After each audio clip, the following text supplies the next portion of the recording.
Welcome, everybody, to Books with Cooks, a podcast for bookies and foodies. Hi, I'm Jess. And I'm Alex. And we're two cousins who are also best friends who love to read. Yeah. And I love to cook. And I cook to survive. We'll be reviewing, analyzing, sometimes overanalyzing, and discussing the books we're currently reading, as well as new and old recipes from our kitchen to yours. By the way, we're real people with real families. So you may hear cats, dogs, birds, babies, and husbands. So enjoy that bonus material. Now let's get booking and have a tasty chat.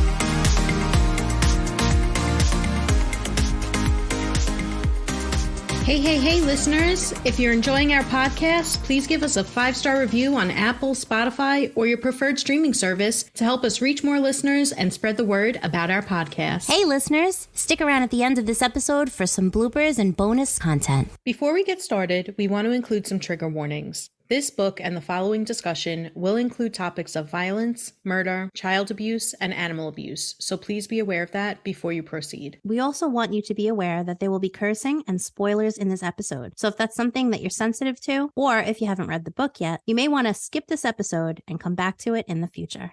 Welcome back, everybody, to our book of the month for October. Hi, Jess. What are you snacking on? I can't believe it's a month already. I know, it went so fast. It did. It really did. Yeah. I'm eating a lean bar from GNC. It's cookie dough. It's pretty good. I love these. They're low in sugar. They're low in carbs. And they taste pretty good. They taste like chocolate bars. So I'm in. Yeah, it sounds good. And then I'm having a coffee with amaretto in it. Oh, me too.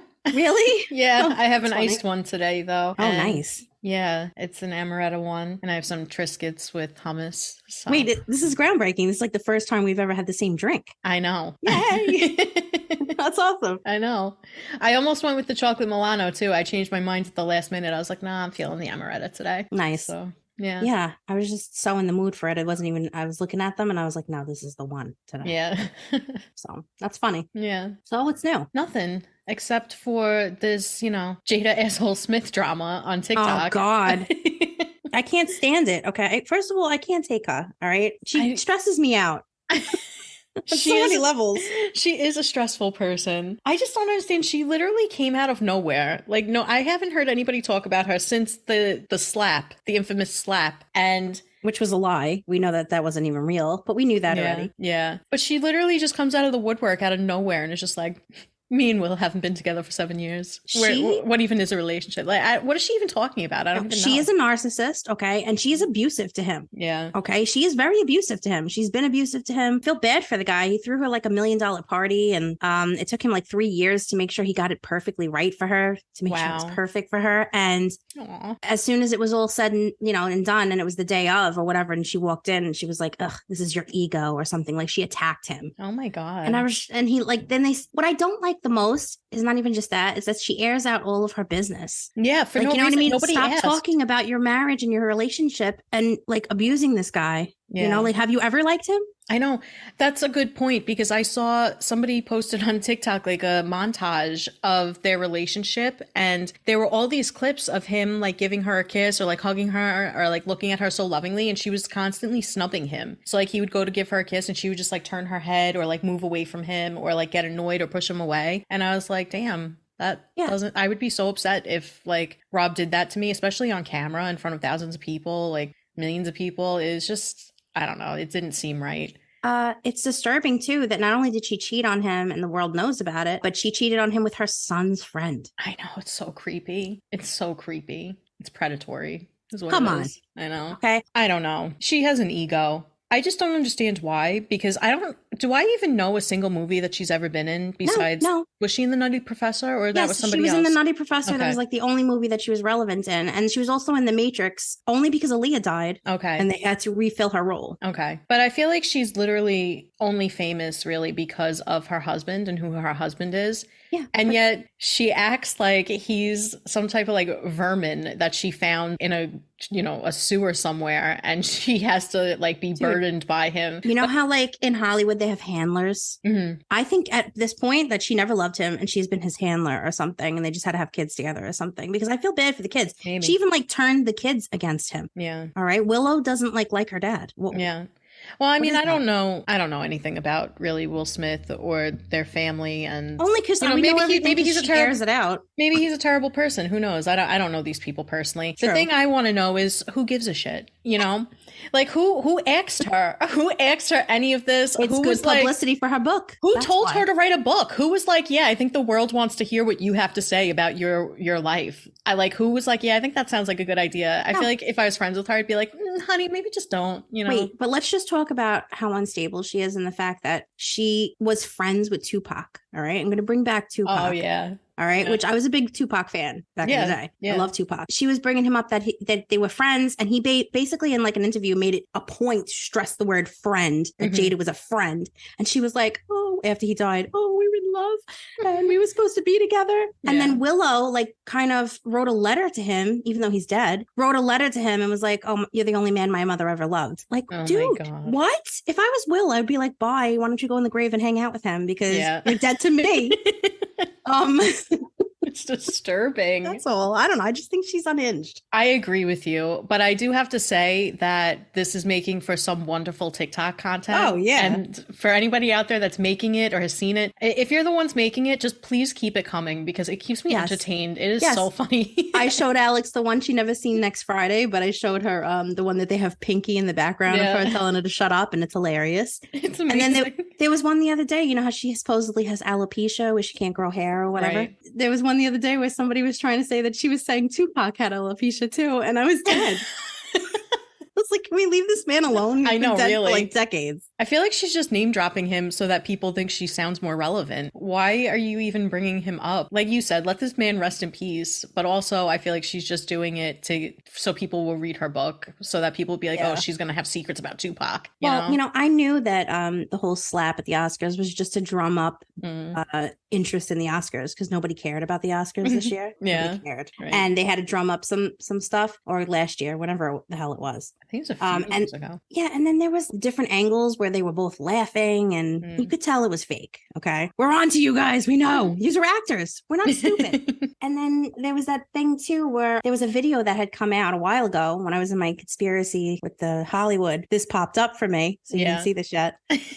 But I've been there. But yeah, no, there was a video that popped out of her filming, and it was Will, and he was getting upset, and he was like, this is my livelihood. I don't want this on. I don't want this out, because, I have to put this is my job. And she was like abusing him behind the camera and like manipulating him, gaslighting him. It was very uncomfortable to watch. Yeah. So I haven't liked her. Yeah. And now with all of this, I'm just like, nah, I don't know. Run, Will, run. Yeah. Seriously. Run for your life. While you can. This guy's like, I'm not going to run. I'm just going to throw her a huge party. Maybe she'll love me one day. Poor Will. It makes him sound so pathetic. I know. And again, we don't know these people, but if this is the case, run, Will. Yeah. That's all. Yeah. But I love how you put in here for a talking point is Jada assholes. And I was like, we got to talk about Jada Narcissist Smith the other day. Because I was like, you had texted me. First of all, I was already thinking it. I was like, I can't wait until our next snack time because we need to talk about these TikToks and Jada asshole Smith. And then you were like, can we talk about Jada Narcissist Smith? And I was like, I'm putting it in the snack time. We need to talk about it. Nice. And I'm so glad we waited until snack time to talk about it because it was fun. But I'd like to throw her ass on Needless Street. I know, right? Oh man, but rest in peace, Aaliyah. Aaliyah should have been in that role. You know what I mean? I never knew that. Yeah. First of all, she had no impact in the Matrix. The Matrix movies are epic. I love them. I don't even remember her in them. I only saw them once though when I was. She wasn't in the first one. She was in the second and the third because she was from Zion City, like the underground city. And any more than that information would be unnecessary and just prove how much of a nerd I am. So we'll just run away from that and move on.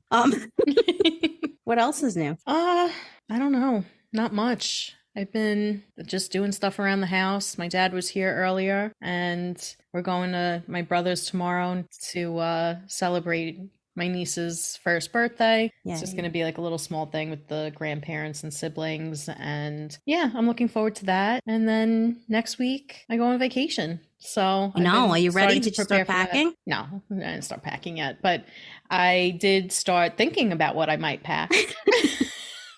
Did you make your list? I usually have my list set 2 days prior before packing. Yeah, I usually set up a spreadsheet. Of course you do. Yeah, of course. But I haven't finalized it yet because I did order a couple of cover-ups and I want to wait until I get them to make sure they fit and look good before I decide if they're going to be going on the spreadsheet and therefore into a suitcase. So, you put the clothes on the spreadsheet and everything? I put everything, yeah. Wow. I usually my list is just like clothes, this, that. I'll usually usually map out my outfits. Usually it's not that bad for like a beach vacation, but like when I'm going on an excursion or something, I'm like, I need to know exactly what I'm going to be wearing that day, so I'm prepared. Don't judge me. I'm not judging you. I'm not judging. I'm a mood dresser though, so I have to bring a couple of extra things because I might not be in the mood to wear that day. Yeah, I'll bring alternatives. I label them as such on the spreadsheet. It'll be like, this is the outfit, but alternative top, alternative, bottom, depending on my mood. Do you also get comfort level. The little packing cubes? No. I highly recommend those. Yeah. You can get them on Amazon. They're cheap, but they help you literally put everything all in one spot, keep it organized, and then it fits in your suitcase better. Yeah, maybe I'll think about it, but I usually keep it pretty organized. I'm not too concerned. I'm only bringing like one carry-on and then my backpack, so I don't know. Okay. Yeah, honestly, only 5 days. With beach stuff, it's lighter, so you can bring a carry-on. Yeah. I think I've trained myself now that unless it's like a super long trip or I'm going to like Guam, I don't need a big case anymore. Yeah, I never check a bag unless it's going to be over a week and I'm going to be doing a lot of like hiking or something like that, because I might need like coats and boots and things that they just take up more space. Right. Or if I'm going somewhere where I might not have access to certain things and like I need to take my shampoo or something like that. Like I'm going to need my big bottle, something along those lines. But I mean, you could beat the system and you could pour it into separate little bottles. Yeah, but then I have to have so many little bottles and it's annoying. So can we just talk really about that? How annoying that is, first of all. I'm not allowed to bring little things like that or a water bottle. But the second I get in there, I could purchase as many as I want and bring them in. Does that make sense? They just want you to buy things in there. They don't care about that. It's because they know if you buy it there, it won't have explosives in it. They won't have like the powder and stuff. They can't test my water bottle that I'm physically drinking for explosives. Am I exploding after I drink it? Do you still want to drink it after they do whatever to test it? You put it through the scanner. You could see things in there, right? I mean, it's a clear bottle. I don't care if they scan my water bottle. I don't know. It's sus and I don't like it. Yeah, it's annoying. All right. I feel like it's just a scam. So this way I don't bring anything in and I have to purchase water from you guys because I'm going to be on a flight for a while. I'm going to be sitting there for 2 hours because it's domestic and you have to be there 2 hours before. So don't play with me, airports. Which carry-on are you bringing? Are you bringing the one that they gave you problems with? No. Okay. You learned your lesson? Well, yeah, it's 2 hit or miss. I was like, one airport made me check it. The other one didn't give a shit. So I'm not going to risk it. I was like, I don't want to have to check a bag this time and, delay anything. So we're just doing I made sure that they meet the TSA requirements. 14 by 9 by 22 or something like that. Okay. 14 by 22 by 9. Somebody was on our side that day, by the way, not having you check it, because if they would have checked it, it wouldn't have made it on the plane. We wouldn't have made it on the plane. We wouldn't have. If we would have had to go and wait in line and do the whole check process and then run back and go through security and all of that shit, we would have missed our flight. That was amazing. Amazing. It was a miracle. It was a miracle and it was amazing and it was a good story because it worked out. Otherwise, it would have been a miserable story. I know. And remember, I got so nervous because they did pull it aside and I thought that they were going to be like, you need to check this. And I was like, oh, damn it. This is such a pain in the ass. And then they were like, you can't have this suntan lotion. I was like, chuck it. I don't give a shit. Give me my bag and we're going. They were so easygoing. They didn't care in Tampa. No, they didn't give a shit. That was the best too, because while we were in the cab going to the airport, there was so much traffic, and me and Alex thought we were going to miss our flight, so we were so nervous looking up flights. Yeah, and there was no other flight going out that day. Yeah. There was one, I think, later on in Sarasota, so we'd have to drive there. But I think it was like only one ticket left or something. I remember the soonest flight I think we were able to get was going to be like the next morning at like 8 or 8:30 or something. So I was about to call Danny and be like, "Hey, remember you said you wanted to show us around your hood because we're coming." That's literally what would have happened. We would have had to stay with Diddy for a day. Yeah. I mean, we would have had is either that or sleeping in the airport, which I had to do once with my friend Jen, and it was the worst. That just sounds awful. It was the absolute worst. It was terrible. Why'd you have to sleep in the airport? We were in Vegas and we were leaving, and our flight got delayed, and it got pushed back until like the next morning. And so we were like, well, I guess we're just gonna chill in the airport until this flight is ready to go, and that's what we did. That sucks. Is that when you guys went to see Britney? Yeah. Good. So I'm glad I missed it then, because I've always regretted missing it. Aw. And now I'm like, all right, good. Honestly, I feel kind of bad like now that I saw her, because I feel like all I was doing was contributing to, her imprisonment, and it makes me feel kind of guilty. So I don't know. Don't feel guilty. You didn't know. If you knew and then did it, that would be different. Yeah, but that would be fucked up. There's a lot of things about this. So we will be reviewing Britney's book eagerly next month. But there's a few things. I won't get into details right now just because we'll talk about it during that episode. But I don't know, because I knew she came out and said she wanted to do a tell-all book. And I'm worried that this isn't going to be her tell-all book and somebody else pulling the strings here. So we'll see. I keep seeing all these things about Justin. And if they're going to try to focus on Justin, I feel like those are distractions. Because who cares about that anymore? Yeah, I don't know. I mean, I don't know. We won't really. I'm not 100% convinced that Britney even wrote this book, because. Well, she definitely had a ghostwriter. Obviously, she's telling her story. She didn't write it. I just don't even know if she's organized enough in the brain to be able to like relay a lot of this. I don't know. I think she's imprisoned somewhere, but we won't go there right now. Yeah. I have a feeling we can get into our Britney conspiracies during our Britney episode. And let me warn you that they will be strong. Okay. I will not hold back in that episode. I've been wanting to get these things out, and I have a lot of feelings. So I'm not alone, okay? There's a lot of people that have these feelings. Yeah. And, I have some suspicions. I hope they're wrong. I would love to be proven wrong, but we'll see. Yeah. For now, this was a good month. I read some good books this month. Yeah.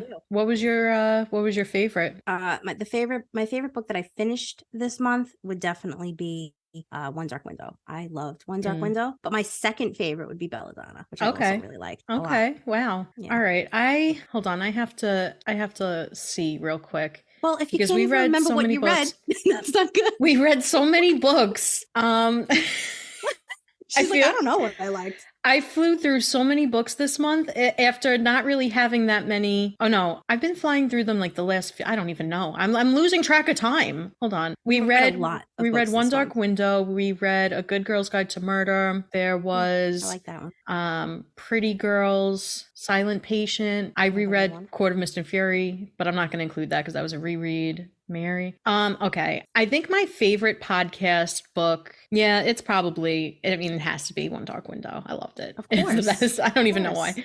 But my favorite non-podcast book, I think, was Blood Marked. Yeah. And I can't wait for that third book is supposed to come out, I think, in January. I'm looking forward to that. Nice. But One Dark Window, definitely. And we read some really good books in September. Yes. And I mean, One Dark Window really stands out. So it was amazing. It was one of my favorites of the year. And then you know what? I would say that one of my favorite non-podcast books was Belladonna, but it was so friggin' good that I told Alex she had to read it, and it became a podcast. That was the same thing with One Dark Window. That's so funny. I know.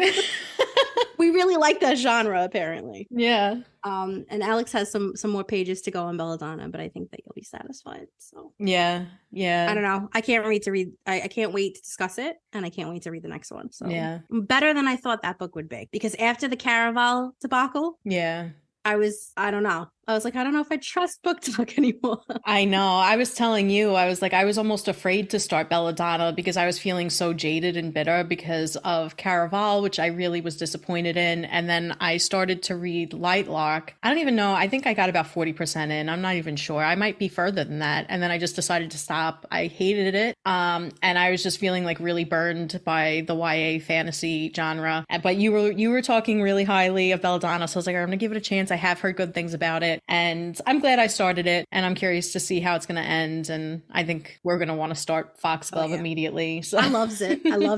Loves it. Yeah. And I don't love a book often where I'm like, I love it. Never read it again. Like, like I love it. I love the characters. We'll talk about it when we talk about it. We've decided to sneak it in there for next month's lineup. Yeah. And we have an exciting month coming up. I was just going to say, are you, I feel like it's so difficult to choose for November for our podcast because we have Two Twisted Crowns, we have Belladonna, and then we have Iron Flame. Like, how do you choose? And then our book of the month, we have There. Yes. And for the bonus, we're going to do Brittany. I know. So it's the most exciting month yet. How do you choose which one you're most excited for? I guess, I don't know. I think I'm equally excited for Two Twisted Crowns and Iron Flame. I can't decide. Like, I'm excited in different ways for both of them. In different ways. Yeah. I'm excited in different ways for every single book next month because I'm excited as hell for Brittany because I want to disprove some things. Okay. So, I'm excited. I want to hate read it. Yeah.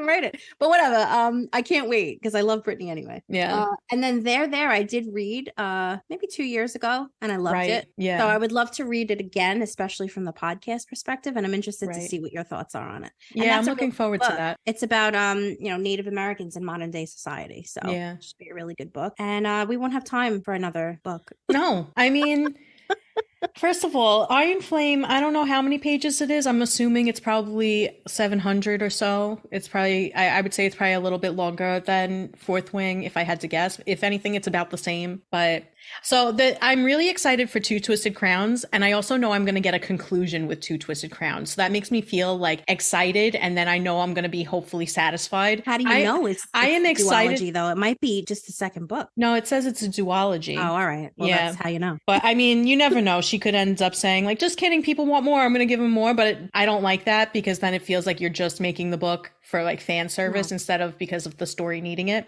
Rachel Gillick did us dirty with that ending. I know. So I need more. I know. That's the next book I'm reading. I can't wait. Iron Flame, I am excited for, but I'm also really scared for because I'm like, there's definitely going to be a cliffhanger. And then we're going to have to wait a year for the next book. And do I want to put myself through that? I don't know if I can emotionally handle it. No, I mean, obviously I'm going to, but Brennan. I need to know. Is it Brendan? I don't remember. I don't remember. Brendan? Her brother. I need to know about the brother, okay? About Bro over there. Bro stuff.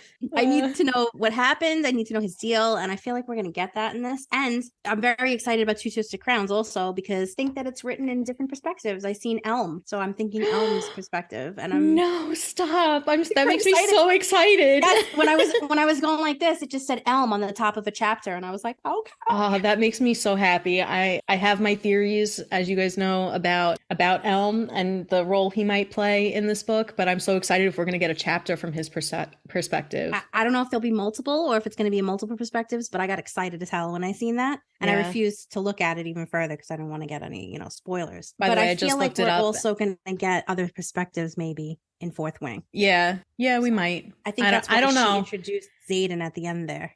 Plus, I miss my Zades. I don't know if we're gonna get other perspectives, but we'll see. Yeah, that would be cool. I would like to see other perspectives. I looked it up, by the way, and it's Brennan. Okay, because it was bothering me. I was like, wait, which one is it? Thought so. Yeah, but I'm excited as hell for November, so let's do this. Yeah. Well, I hope you guys are excited too. Yeah. You just amped you up. Listen every episode.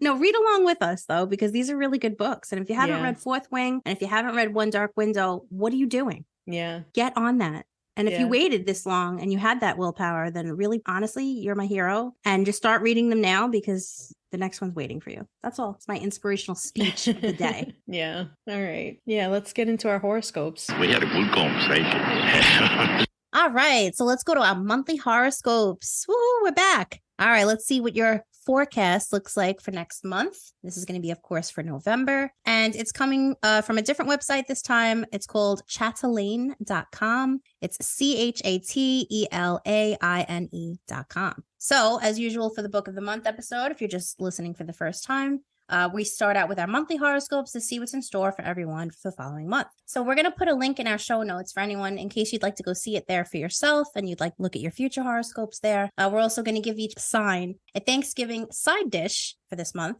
to get everyone ready to kick off November. So let's start with our signs. And you guys may recall that I am a Taurus and Alex? I am a Pisces. So I'm a Pisces. Shut up. So let's start off with our fellow Tauruses. Taurus, as you navigate your month ahead, consider seeking opportunities for collaboration and creating something beautiful with like-minded people.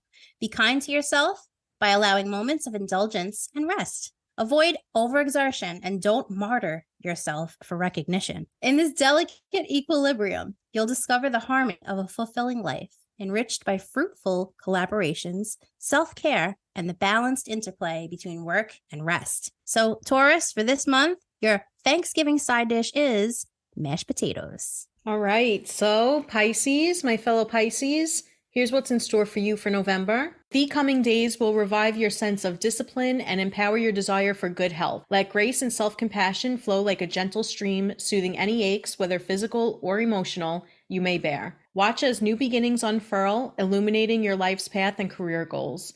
A newfound curiosity for learning may awaken, drawing you into, hopefully, an enchanting, but at the very least diverting, realm of study. Your Thanksgiving Day side dish? Sauteed spaghetti squash. Nice. Yum. Yeah. Okay, Capricorns. As you look ahead, there's a compelling desire for solitude, a hermit's sanctuary. Yet the company of loved ones also tugs at your heart. It's time to strike a balance. Your public life and career will bring moments of sweetness in the coming months. So embrace your solitude for clarity, but don't shy away from sharing joy with your people. Find a harmony between extroversion and introversion that enriches both your inner and outer worlds.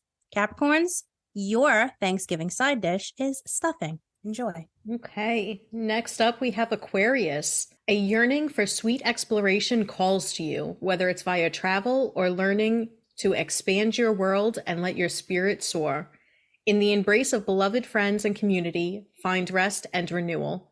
On the horizon, new beginnings in your life path and career aspirations are possible.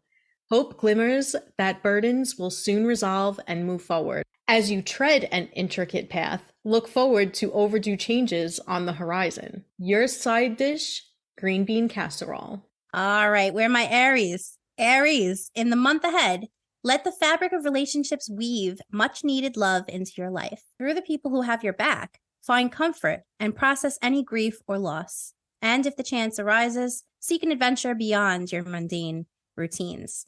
For in the pulse of the unknown, you'll discover the vibrant colors of your life. This sense of renewal will hopefully keep your cold winter days warmer. Take on this chapter as a journey towards healing, growth, and rediscovering your life's rich diversity. Aries, your Thanksgiving side dish is corn pudding. Yum. Okay. All right. Next up, we have our Geminis. As November unfolds, feel the thrill that comes with creative exploration. Fresh inspiration will invigorate and bring purpose to your work life. Feed it by nourishing your relationships, whether romantic love or friendship, and drawing energy from your friends and loved ones. Let their passion and creativity inform your personal and professional journeys. Geminis, your side dish, sweet potatoes. All right, Cancers. In the month ahead, you'll find yourselves in a wrestling match with the demands of work and home responsibilities.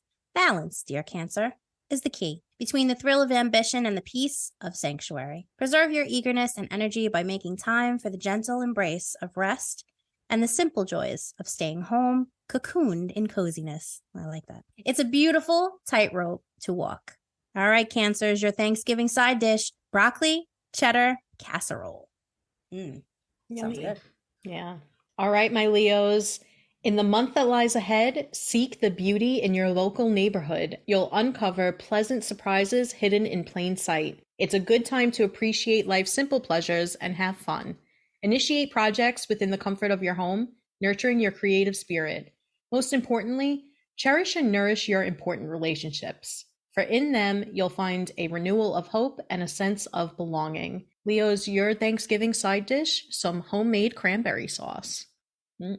All right, Virgos. In the upcoming month, your life might offer a bit of flexibility, allowing you the chance to treat yourself. Consider supporting your local creators and businesses, making your indulgences even more meaningful. Your relationships, too, are on a transformative journey, evolving and maturing.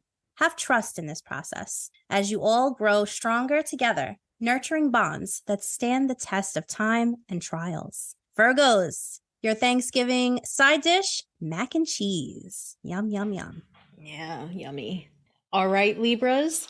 As the new month unfolds, focus on crafting daily routines that enhance your life. Embody discipline, not as a restraint, but as a guiding hand toward your aspirations. Discover the resources you need to thrive, not just survive. Leave room for a gentle, unhurried pace, enjoying the sweetness of solitude. In the quiet dance of routine, you'll find the sweet mix of living more intentionally, your life a work of art, one day at a time. Your side dish, some scalloped potatoes. All right, Scorpios. Get ready for a refreshing journey in this coming month. Holistic health is your passport to renewal, so nourish your body, mind, and spirit. Reevaluate your spending and prioritize financial stability. Seek the, quote, hermit time you crave for introspection and creative endeavors. As the universe provides you an opportunity to focus on your well-being, expect new beginnings. As the days unfold, your creative projects will bloom as long as you stay open to taking risks and going on adventures. Scorpio, your side dish, maple glazed carrots. Sounds so good. All right, Sagittarius. Last but certainly not least, for November, pay close attention to your sense of life direction and your overall health. Be prepared for past insights to resurface, possibly helping you navigate relationship challenges. Seek solace in the company of friends and your community for moments of relaxation and fun. This period is about self-discovery and resilience, where you'll face any hurdles with quiet strength. Remember, you have the capacity to persevere. Embrace the journey ahead. And your side dish, some buttermilk biscuits, which I would love right now. Save some for me. Okay, so for our Book of the Month episode, we're going to borrow a game from our Thursday potty episodes. We're going to play a food-related rapid fire round to keep it books with cooks-esque. All right, so today's rapid fire, appropriately, is Halloween candy. Yay. Yay. So Alex, let's go jump back to our childhood, remember our favorites, and try to call out as many as we can in 2 minutes. I'm about to set 2 minutes on the clock. Are you ready, girl? I'm ready. Let's do it. Ready? 5, 4, 3, 2, 1. Halloween candy, go. Sour Patch Kids, Skittles, Mounds, Mike and Ike's. Crunch bars, Skittles. You said. Almond Joy. Starburst. Mike and Ike's for Doug. Butterfinger. Twix bars, my favorite. Skittles. Oh, no. Snickers. We both said Skittles. What am I? Smarties? Snickers? No, I didn't say Smarties Snickers. Twix. Milky Way. What Three are the other ones Musketeers. besides Smarties? The harder ones. That's what she said. Sweet Tarts. I love Sweet Tarts. Love those. Nerds. Nerd Ropes. Nerds. Yes. Twizzlers. Sour Patch watermelons. Candy corn. Candy corn. Oh, the watermelon ones, yeah. Reese's. Kit Kats. Kit Kats. Kit Kats, yes. 100 grand. Oh, yeah. What are the ones with 5? Take 5. Love those. Babe Ruth bars. Just regular Hershey bars. Mounds. Did I say Crunch bars already? I can't remember. Peppermint Patty. Oh, yeah. Oh, Reese's peanut butter cups. Did we say them? Yeah, I said those. What about Reese's Pieces? I did not say those. Oh, M&M's. M&M peanuts. M&M's. M&M Whoppers. peanut butter. Oh, Whoppers. Milky Ways. Did we say? Yeah, I think I said Milky Ways. Laffy Taffy. And shake that Laffy Taffy. Laffy Taffy. I can't remember if I said it already, but Butterfingers. Did we say Three Musketeers? Twizzlers. Yeah, I said that. Payday. Yeah, that's what I was thinking of before. I was like, what's similar to a Babe Ruth? Gummy Bears. Tootsie Rolls. Yes. Tootsie Rolls. Let me see that Tootsie Roll. I love that song too. Hershey's milk chocolate, dark chocolate, white chocolate. The cookies and cream bars. The cookies and cream ones are good. Yeah. Oh, time's up. Okay. By the way, we good because I was running out. Oh yeah. Tootsie Pops. Forgot about lollipops. The Dum Dums. You're a dum dum. Dum Dum. Yeah, if I didn't get a Twix when I was trick-or-treating, I was furious. Twix were my only favorite chocolate bar. I wasn't really big on chocolate bars back in the day. But I used to get really super excited if I got a bag of chips. Really? Yeah. Sometimes you would get lucky and get a bag of chips, and I was like, these people are awesome. I used to hate the chips, and the worst to me were the pretzels. I was like, who wants a little bag of stupid pretzel? I hate pretzels. I'm like bitter about it. One time I got a toothbrush. Oh my God. That's just don't answer the door. If you're going to be handing out toothbrushes on Halloween, just don't answer your door and don't give out anything, you know? Yeah, because you're a bah humbug. If you want to give me like a little baggie with candy in it and a toothbrush for after, then that's considerate, okay? But I want the candy. Yeah, kids. I already have a toothbrush. Yeah. I know. Do you know, when I was dating Quinn, he told me once that his dad, one year for Halloween, gave out like cans of beans from the pantry because he didn't have any candy. And I was like, just don't answer the door, dude. Like, nobody wants a can of beans. First of all, that's heavy as hell to carry around. Second of all, gross. How many cans of beans did he have on him? I have no idea. And then there's people that give out pennies. Like, what the fuck am I going to do with a penny, bro? What am I going to do with it? Keep your penny. Give me a Snickers. You can't even buy candy. I can't buy anything with a penny. At least give me $1. Just don't answer your door, honestly. Just don't answer it. Just keep it shut. Pretend you're not home. Put a sign on your door that says, sorry, no candy. Fun story. I don't remember how old I was, but I remember getting nacho twisters. What's a nacho twister? What the hell is wrong with you? Nacho twisters. I've never heard of that in my life. Okay, so they're these little bag of chips, but they're nacho twisters. They're like nacho flavored little twists. They're like the Fritos, but they're twisties. And they're nacho flavored. Okay. And apparently they were nacho thing because you didn't have any. I have had them, actually. They're amazing. They're hard to find, too. So when you do see them, you have to snatch. Okay. Immediately. The bagel store by my house has them. And every time I'm online, I'm like, oh, should I? I don't. It's hilarious. Usually I don't. Maybe once out of every 10 visits, I'm like, okay, yeah, I'll do it. Alrighty, so before we discuss the book, let's go over the reviews for The Last House on Needless Street. We picked our favorite good and bad reviews in case anyone is on the fence about reading it. The Last House on Needless Street currently has an overall rating of 3.86 out of 5 on Goodreads and a 4.1 on Amazon with a publication date of 3/18/21. Jess? Let's start with our bad reviews. What do you have for us? All right, so it's a 1 star. There is a spoiler hidden behind a spoiler tag, but it's not appearing on mobile and is openly soiled. So just a warning, whatever that means. Congratulations to The Last House on Needless Street for being the worst book I've read in 2+ years. This book, absolute garbage. Poor writing, confusing plot, awful undeveloped characters, absolutely no atmosphere and ambiance. This was not good. The only positive I'll give this book is that there's one aspect of the end that I thought was well done. The rest, horrendous. I was spoiling this book to people because I genuinely did not realize the dissociative identity disorder aspect was a twist and not the plot.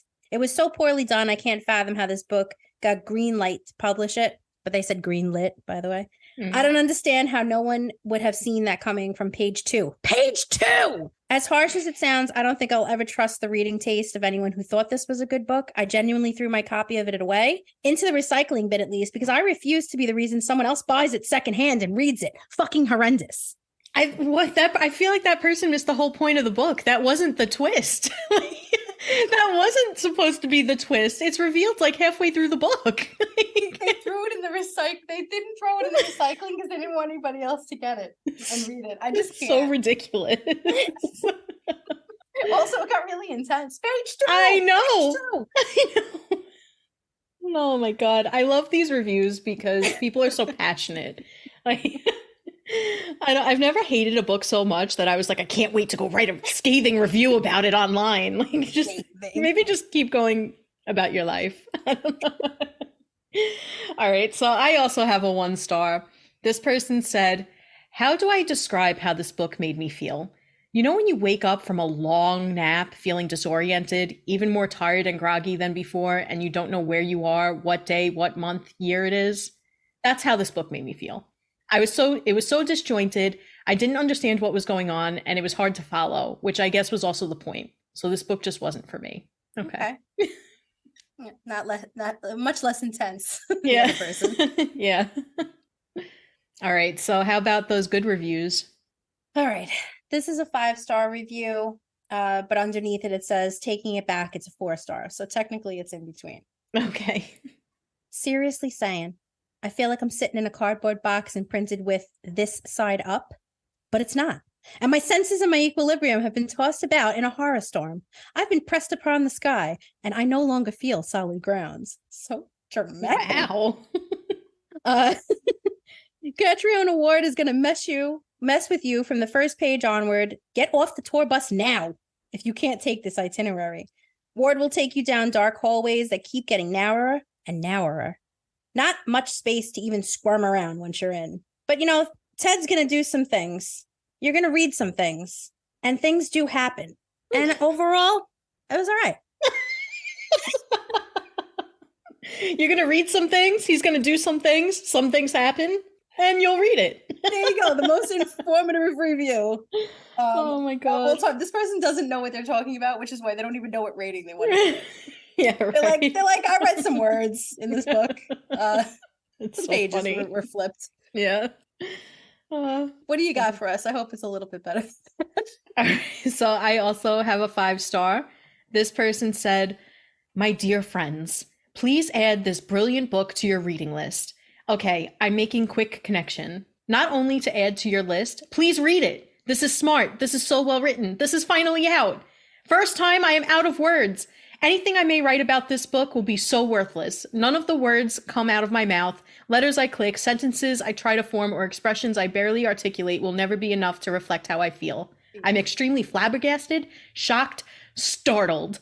And for the first time after I finish a horror, thriller, gothic, psychological thriller mystery, the good dances between all those genres, I deeply feel so sad. I deeply cared for characters.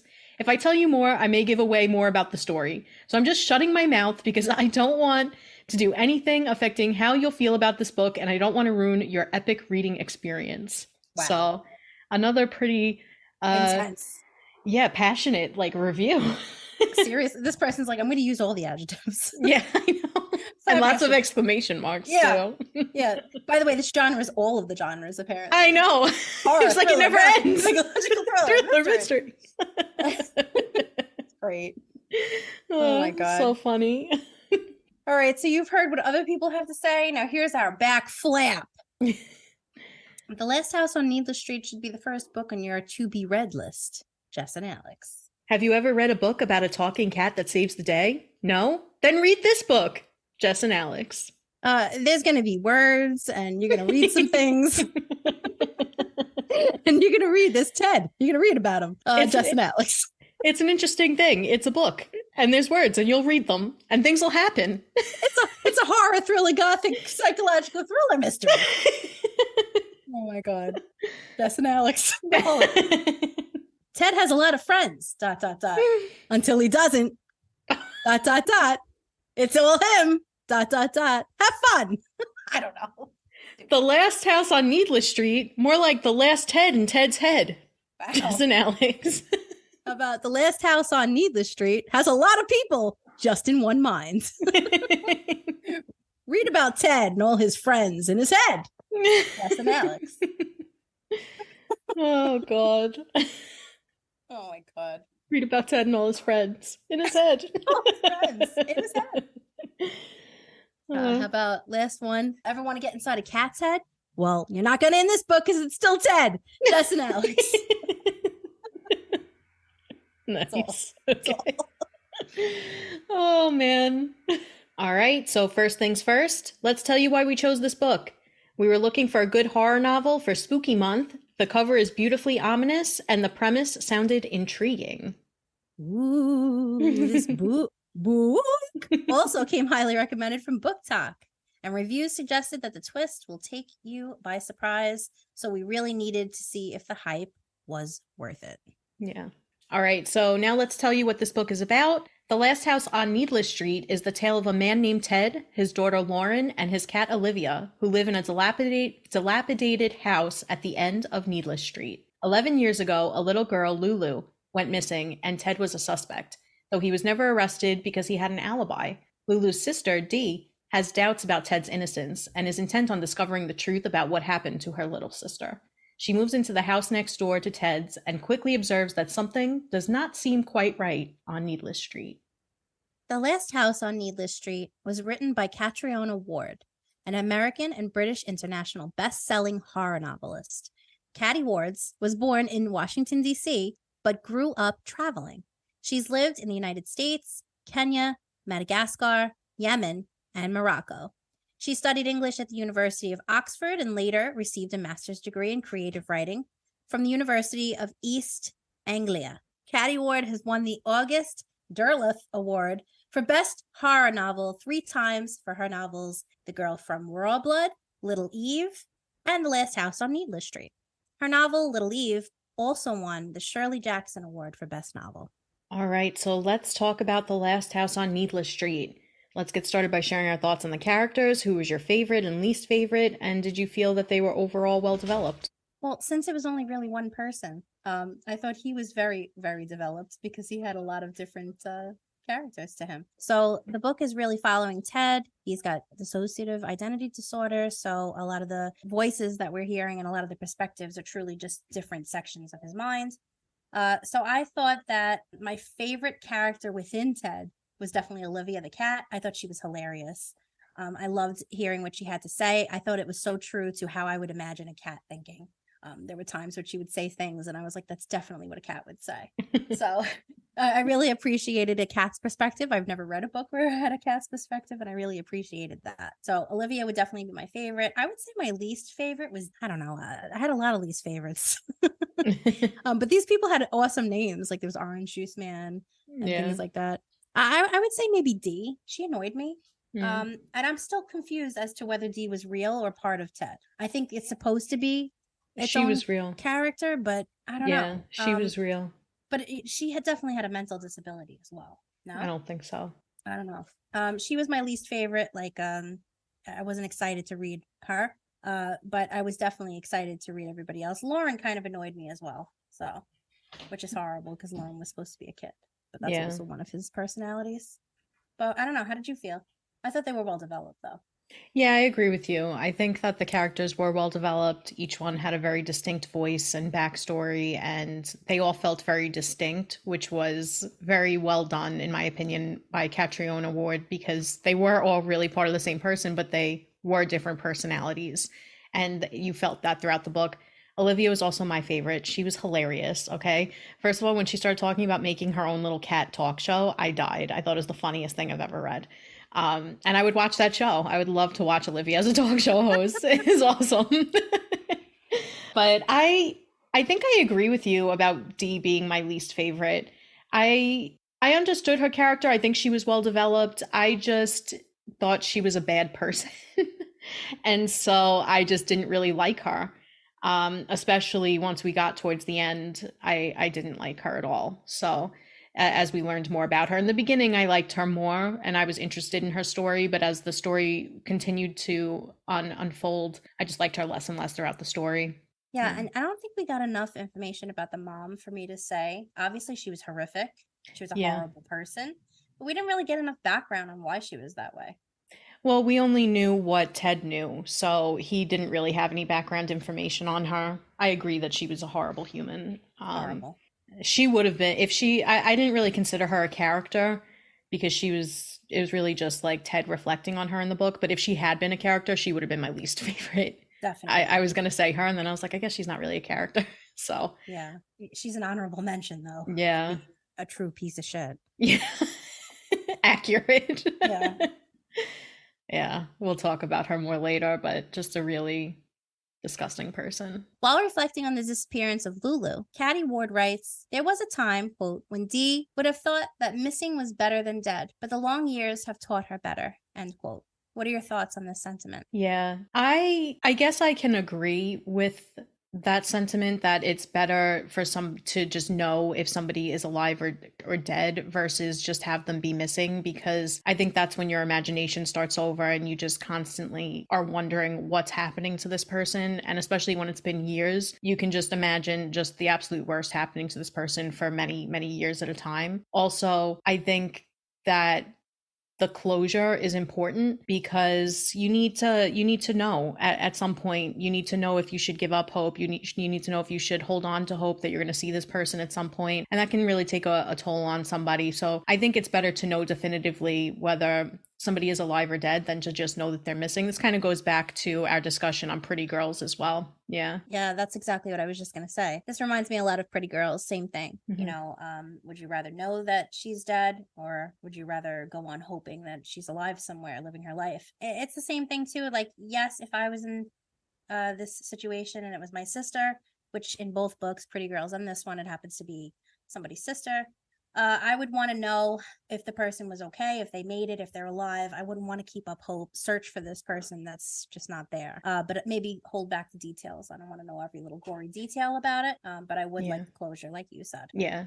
I agree with you about the details too. So throughout the novel, Ted often finds himself with gaps in his memory, making it difficult for him to know where he has been and what he has done. Do you think he should be held accountable for the actions that he has no recollection of committing? All right, so here's how I feel about Ted. I feel really bad for Ted. All right, I know Ted has his issues. There's a lot going on in his head, but that wasn't his fault. This is just a coping mechanism for his piece of shit mom who abused him, and he had to zone out in a sense through some. That's why he created different characters in his mind. He had to zone out to avoid this horrific abuse, and I mean horrific nightmare that he was persisting with as a child. So the gaps in memory is understandable. I mean, who the hell wants to remember those things from your childhood? But as a reader, you know, I found him unreliable. Yes, it added to the mystery and I liked that, but sometimes I was like, wait, what? It confused me. It lost me a couple of times. And I didn't really love that. But I don't think he should be held accountable for his actions, because the poor kid, what did you expect him to do in those situations? I mean, what he faced was the most horrifying experience for a child, especially at the hands of your own mother, who's supposed to love and you're supposed to trust, and she's supposed to protect you. So I don't hold him accountable for his actions, and I can understand completely why he doesn't want to remember things and why we get bits and pieces, why we get confusion. I think it all adds to his character, and it kind of makes sense in his situation. Yeah, I liked that he was an unreliable narrator. That added to the reading experience for me, but I know that seemed to be a gripe with a lot of people when I was going through the reviews, and I think that's maybe just a personal preference, whether you either like it or you don't. But I agree with you. This is such a complicated question, because technically it wasn't him committing these acts. It was another personality, which is a fully realized, it's like having another person living inside of you that has a full personality. You guys are just sharing a body. So yes, his body was the one that was doing whatever it was. You know, at some point we were thinking maybe Ted did kill somebody. Maybe he was a murderer. We didn't really know. I was thinking it was just one of his other personalities. But how do you go about convicting somebody like that? Because their body is the one that did it, but the personality isn't. So this is such a complicated question for me. I think Ted himself shouldn't be held accountable for the actions of his other personalities. However, I think he would need intense therapy. And I'm not really 100% sure on how to answer this question, because I mean, morally, he's not accountable, but I just don't know how you go about holding somebody accountable in a situation like this, because, you know, you can't separate that personality or soul out of the body. So what do you do? I don't know. All right, so let's talk about the relationships that he has in the novel. Which of Ted's relationships stood out to you most? And what about Dee's relationships throughout the novel as well? So obviously the relationships with Olivia and Lauren stick out the most, because we see them the most prevalent throughout the novel, even though, you know, we later learn obviously they're just other facets of his mind. But I mean, I loved his relationship with Olivia. I was very confused about his relationship with Lauren throughout the book, because I was like, is she a kidnapped child? Is she real? Is she fake? I was pretty convinced she was fake. And then there was one point. Yeah. And then there was one point where I was like, oh, I think she's real, and she's the one with dissociative identity. So it was like, I was all over the place with trying to understand these relationships, but I thought it was really interesting to see the power struggle between him and Lauren. And I really liked seeing the supportive relationship between him and Olivia. And then obviously his relationship with his mother. It was upsetting to read about, but it is something that stuck with me as well. So I guess those three really stood out to me the most. And then for Dee, her relationship, I mean, we don't really know much about her relationships, So I guess her relationship with Lulu stuck out to me the most. I didn't like her relationship with Lulu, but it did seem realistic. She seemed to be much older than Lulu. She had to be at least like 6 or 7 years older than her, maybe more. And it seemed like a realistic interactions between her and a much younger sibling. You know, she was just like kind of annoyed that she was always around. She was annoyed that she had to, you know, watch her for her parents and things like that. And then once she goes missing, she feels responsible and she was responsible in some capacity. And then she, you know, is just ridden with grief and on a journey to find her for many years. It really ends up destroying her life trying to find her sister. So I thought it was a realistic portrayal of two siblings, and, you know, it was fine. I didn't really love Dee, so I didn't really love her relationships, and I didn't really love the way she treated Lulu. And yeah, but I mean, we didn't really see much between her parents. It didn't seem that great. And then the only other relationship I think we saw with her was the police officer, Karen. We never actually meet her. It's just we learn about her through Dee's reflections. So yeah. Yeah, I agree with you. You know, because Ted invents Olivia as a protection. So she's his protector. When he was younger, he mentions he wanted a cat. Mom wouldn't let him have a cat. Thank God, because mom's awful. But he invented this cat in order every time he was being abused to disappear into. So this way he wasn't feeling this abuse. And then even older, she protected him. There's this thing we'll talk about a little later, I think, with this cooler, this fridge, a freezer rather. Yeah. And she feels comfortable in the freezer, Olivia, and going in there. And you find out why. So I feel like he invented Olivia as a protector. I feel like he invented Lauren kind of to help him be the parent that he never got. So I feel like in his mind, maybe to Lauren, he could be a better parent than the one that he endured. He never had a good parent, it seems. And also, you know, he never really grew up from the traumatic childhood that he endured. So I feel like Lauren is also a piece of that in a way. It's interesting that Lauren's a girl rather than a little boy, right? Like, because he could have been a father to a little boy being the father that his mother should have been or whatever, but instead it's a little girl. And I feel like maybe that stems something to do with the mother, or it might have nothing at all and I'm just overanalyzing. I don't know. But those were the two relationships that stood out the most. Otherwise, the other relationships, you know, I mean, you have Orange Juice Man, you have Bug Man, and all these people that are side characters, not really as important in his life. And some of them are real and some aren't. So yeah.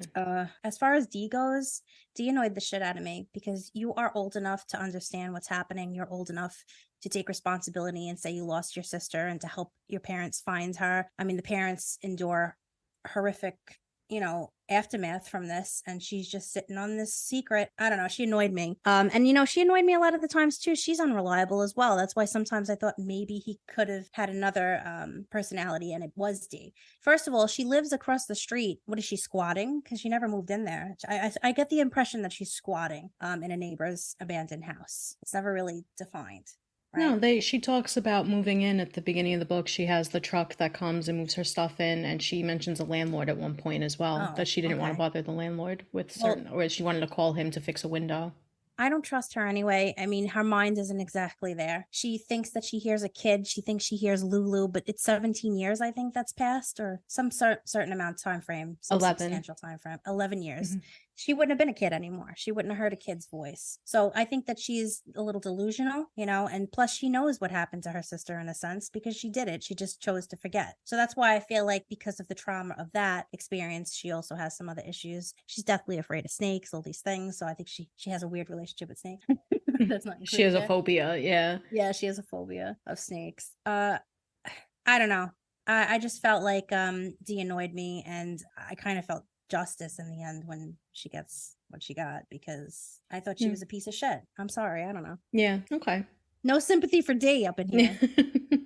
A lot of sympathy for Ted, but no sympathy for Dee. Yeah, I had very little sympathy for Dee, but that actually leads us right into our next question. So while reading, did you find yourself more invested in Ted's perspective or Dee's? And in what ways would you have done things differently than Dee? Or would you just have made the same decisions that she did? No, So obviously I was more engulfed in Ted's perspective. I really wanted more about his life and his traumatic past, and I cared for Ted. You know what I mean? In the end, I really genuinely just cared for this man, and I didn't want him to be guilty. And he used to, he sounded like a kid a lot of the times when he would speak, so I just genuinely was drawn to him, and I wanted to help him. I wanted somebody to help him. I did not care for Dee. She annoyed me. I did feel sorry for her at first because I was like, oh, she's the sister of this lost little girl. But when you find out why the girl was lost and the girl, clearly was dead, and obviously you find out even crazier stuff about the little girl too. But of course I would have done things differently. I mean, how old was Dee at the time? I know it was 11 years ago. I think she was about 14-ish, like in that area. 6, right? Yeah. Okay. So, I mean, at 14, you know what the hell's going on. Okay. You're going to tell your parents what's going on. She's putting her little sister's flip-flops in other people's bags. It was very, what's the word? Not evil, but cold, manipulative, and cold. Yeah. Like, why are you letting your parents go through this? Why? Because you don't want to take responsibility because you were in the woods, like getting felt up by some random dude that was supposed to be in college. I don't know. There's a lot, there's a lot of things. I have some issues with her and no, I would not have made the same decision she did. So, and then, in the end too, she's sitting there and she's stalking this man that she has no proof over him, and she should be stalking herself because she's the issue. Yeah. No sympathy for Dee. Yeah. I agree with you. I was definitely more invested in Ted's perspective. I didn't mind Dee's perspective earlier in the book. I thought it was interesting to kind of see this dual perspective of somebody who we believe is reality based versus somebody that we don't really have any answers from yet. We're trying to puzzle things together. So it was nice to kind of switch to a perspective where we were kind of getting in on the investigation to figure out what's going on with Ted. But as the story went on, I honestly, when it got to a D chapter, I was like, I want back with Ted. Like, I want to go back to Olivia. I want to know what's going on over there.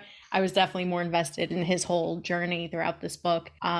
I definitely would have done things differently than Dee. I understood why she was doing what she did to an extent. So, like, I got that she is just she's fixated on finding whoever took her sister because she feels guilt and she needs to alleviate that guilt. So I get that. I get that's what drove her across the country. I was like, what made her feel like it was Ted in the first place? She was so fixated on him for no reason. And we find out that she had done the same thing to another man, I think in Oregon or Washington, something like that. And you could just tell that she is driven by paranoia and she's just completely fixated and she's really not thinking logically. And I can't imagine just moving into the house next door to somebody that I think stole my sister and then spying on him. And then when it came to her actual account of what happened with her sister, I don't care how much you're annoyed that you have to watch your little sister or something like that. Are you really going to go off into the woods with a much older boy? That was creepy. That whole situation creeped me out. And then she's annoyed that she has Lulu with her and she knows that she's like, oh, if my parents find out I brought her here, that I'll get in trouble. Why are you bringing your sister into the woods so you can make out with the dude anyway? That's so creepy that she, like, the whole time that this scene was happening, I was like, where is Lulu? Is she watching you? Like, because at one point, like, her shorts were down and stuff. I was like, are you letting your 6-year-old sister watch this? What's going on right now? It's creepy. And then we find out that Lulu, it was an accident. She fell, she hit her head, and because of her fear of snakes, Dee just books it out of the woods. That bothered me. I don't have a phobia like this, so I don't understand what it feels like to feel that kind of fear and for it to instill that type of flight or fight response. But she literally just runs, leaves her sister unconscious in the stream, and by the time she gets back, she's missing. And then she goes about this whole situation. I can understand a teenager being like, oh, I'm gonna get in trouble, she'll show up. But at the same time, that your sister was unconscious, bleeding from the head. You have to say something. And then when I agree with you, when she was putting the flip-flop in some lady's bag and stuff, I was like, this is very cold and calculated. And I didn't like that. And she kind of gave me that impression from the start as well, when she was talking about this boy man that approached her. I think he was like 19. I'm going to call him a boy man. He was too old for her. He was way too old for her. It was very creepy. But she referred to herself as like both predator and prey or something along those lines. And I was like, you're 14. What do you know about being a sexual predator? You know what I mean? Like, it was just very cold and calculating and just very weird. I didn't enjoy reading about any of that. But it it did shock me when I found all of that out. So yeah, and you're right. I understand she's afraid of snakes, but she's in a body of water where she could drown if she's not hurt already. She's not dead. I don't care if there's thousands of spiders, which I'm definitely afraid of, all over the body and all over the section. I'm going to save this little kid. Yeah. Okay. And I would do that for any little kid, not even necessarily a little sister or something. So it just upset me so much. And I don't care that she's 14. No, this is your sister. Like, stop it. It just annoyed me. The whole scene annoyed me. It was frustrating. I was shocked too. I didn't expect it. Yeah. Especially because we get a completely different account earlier in the book. And then that was one of the twists where it was actually she'd been lying about that. Yeah. She's unreliable as hell. She was lying to us. That's why too, at one point I was like, this has to also be one of Ted's personalities, because she also dies on the same night he's trying to kill off the other personalities. So I think it's ambiguous that it could be, but I feel like maybe Catriona Ward just threw her in there just so this way we could maybe guess if she was or not. I don't know. I don't think so. I don't think it was ever insinuated that she was a figment of him, of his mind. I think it was made pretty clear that she was real. I just think she was put in there to show another perspective on the Lulu situation. Who does she interact with besides Ted, though? Well, she has the people that move her stuff in. She talks to the cop, Karen, on the phone. We know the situation where she was stalking the man Ethan. She's a real person. Lulu really did have a sister, and she really did exist, and all of this really happened. How would Ted have those memories if it wasn't Dee? I think it would have been more fun if it was also in his head, and if there wasn't a little girl that went missing. I think that's not what we get here. I'm just saying. Yeah, I mean, I think that really wouldn't make that much sense. But all right, I mean, I guess if Lulu was also, but people in the town were looking for Lulu and stuff, so it's like. Oh, yeah. Well, I guess. I mean, whatever. Yeah. Been fun. All right. Yeah. Ted's therapist tells him, quote, "In our daily lives, it can be difficult to say what we think or feel to those closest to us. That is a very isolating experience. It can be lonely, keeping secrets. That's why it's important to have somewhere safe, like this. You could say anything to me," end quote. So how do you think Ted's life might have been different if he disclosed these secrets to someone sooner? Yeah, I think that he would have been able to get the help he needed a lot sooner if he had been able to communicate with somebody. Maybe not the Bugman. The Bugman was trying to use him. But, I mean, maybe as a child, if he had been able to talk to somebody, or if even, after his mother passed, if he was able to talk to someone, maybe he would have been able to get the help he needed, and he wouldn't have been living in such turmoil and in such, what's the word? I can't think of the word, but he would have been able to live a more satisfying life. He would have been able to cope with the things he's been through. He would have been able to cope with his illness. He would have been able to control his illness much sooner. And instead, he chose to keep it a secret, which was partially because of his mother and partially because I think he was fearful as well that people might think he's crazy, or that they might not believe him, or something along those lines, or they might institutionalize him. So I understand why he kept his secrets. However, I think that had he been able to have a relationship earlier in life that was supportive, who he could talk to, it would have helped him immensely. Yeah, I agree. And this is stemming back to his mom as well, because his mom was horrible. If he made a sound, she would abuse him. So he was afraid to speak up. And also at one point, he doesn't realize that this is happening. He really genuinely thinks he has a daughter. He genuinely thinks he has a cat. He genuinely thinks he has these people in his life. And when he does see the Bugman, like Alex said, who was using him for his book, who was using him, he wasn't really considering his best interests at heart. He was giving him horrible medication that he shouldn't have been taking, which causes hallucinations and all these things. He was not helping. But I think deep down, he did know that it was happening. He just wasn't ready to confront it. Kind of like step one, you have a problem type of situation. He wasn't getting the help he needs. And when he was going to see this Bugman therapist, he was also speaking to him in riddles. So kind of like speaking to him through television shows that he wasn't really watching. They weren't real, but he was trying to get help through other channels. And the Bugman just wasn't paying attention, in my opinion. He would be like, "Oh, is this because you want to talk about Lauren? Do you want to talk about this?" Actually get him to admit what he's trying to say to you, because he's trying to open up in his own way. Yeah. So it was just sad. I feel like, of course, it would have been different had he gotten help sooner. But of course, I mean, he grew up in this environment. This is the only environment he knew. The whole setting of this book is literally in the same environment where he grew up. He's in this house where he endured such horrific abuse. I mean, there's a lot of instances too where he still pictures things the way they were and not the way they are. So he's obviously so traumatized. He's got so much PTSD from this, and he's been hiding from it. And had he had gotten help a little bit sooner, of course, I think it would have made it a little easier for him. Yeah. It's just sad. Yeah. All right. So let's discuss the twists that were revealed throughout the novel. Did you anticipate any of them, and what was most surprising to you? Okay, so this got ruined for me because I had seen a spoiler in a review that said he had the dissociative identity disorder, which I then decided to ruin for Alex and tell her as well. I think I said to you, I was like, I'm pretty sure. Yeah. I had my suspicions, and at first, when I first started reading it, I didn't like the narration because I was like, what is this? What's going on? Like, why is he acting this way? And it's like one of those tropes that horror trope where there's multiple personalities. So I had that in the back of my head thinking maybe that's where this was going, and I was right. That is where it went.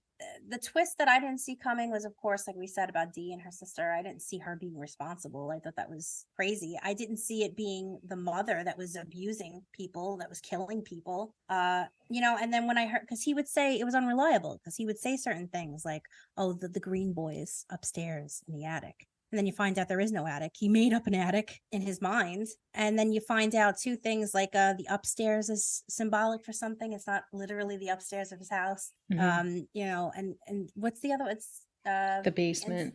The inside place or the downstairs?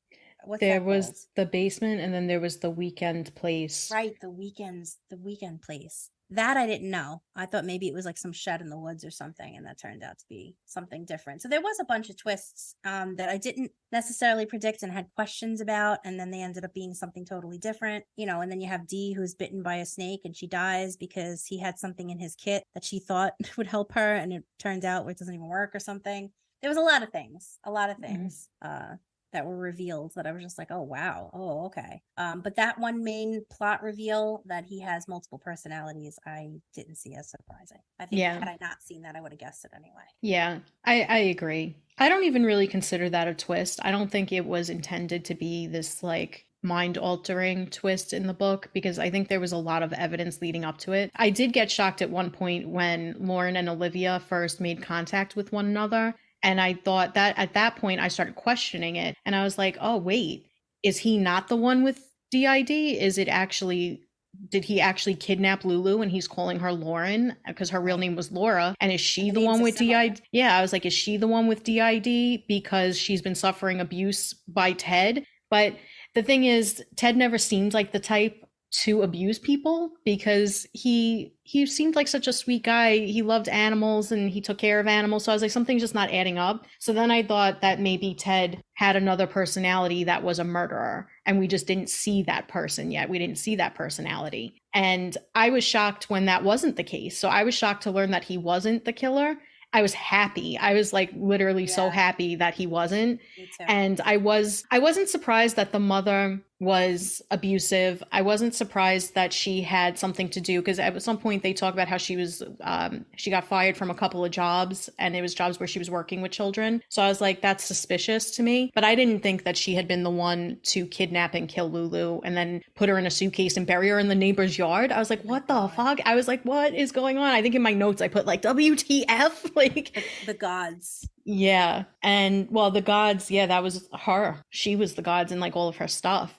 Yeah, I didn't see her. Yeah, I didn't see her committing suicide. That was a surprise to me. And I think that was it. Overall, I liked the way that the book handled these twists and surprises, because it didn't feel like they were trying to be like, gotcha, gotcha. It just felt like everything naturally unfolded. Like we just naturally got information about things. I was very shocked about the D twist. I will say that. And I didn't see that coming. I also didn't anticipate her dying. I really thought she was going to survive.